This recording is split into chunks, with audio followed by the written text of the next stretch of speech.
The QG21I test kit allows you to quantify the total microbiological population and stress level in any high solids process water sample, including whitewater, stock, furnish, pulping process water, and process wash waters.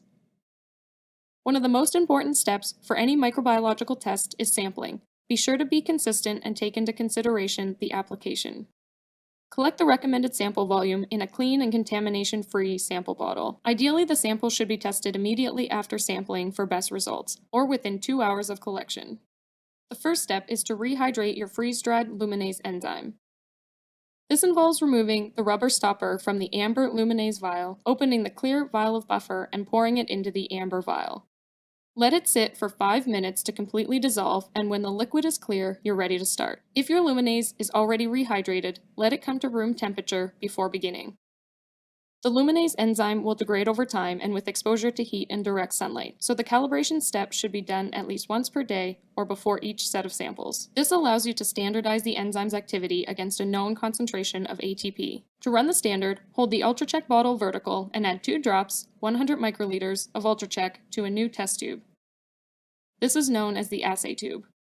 Using the blue micropipette and a new pipette tip, add 100 microliters of luminase enzyme to the assay tube. The reaction between the enzyme and ATP will occur right away. Mix well for 5 seconds and insert the tube into the photon master luminometer to take the reading. The measurement should be taken within 5 to 15 seconds for maximum accuracy.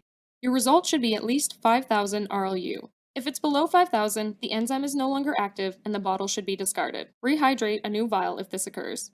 Now that you have your calibration reading, this value can be used for any samples tested over the next few hours.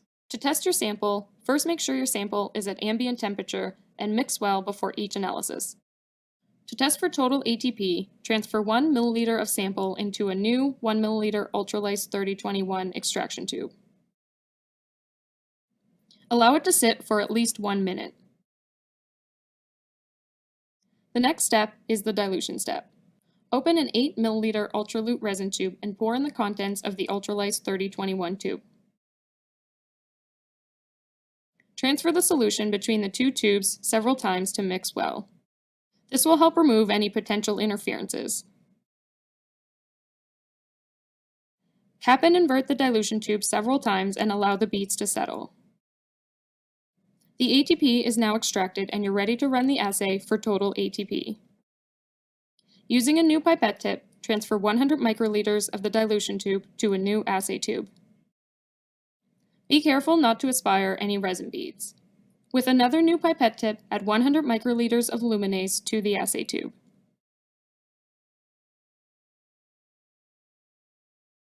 Again, mix for 5 seconds and take the reading in the luminometer within 5 to 15 seconds. Next, we will test for dissolved ATP.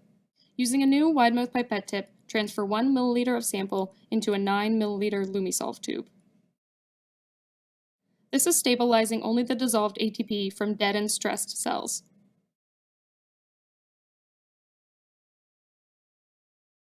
Allow the solution to sit for 1 minute.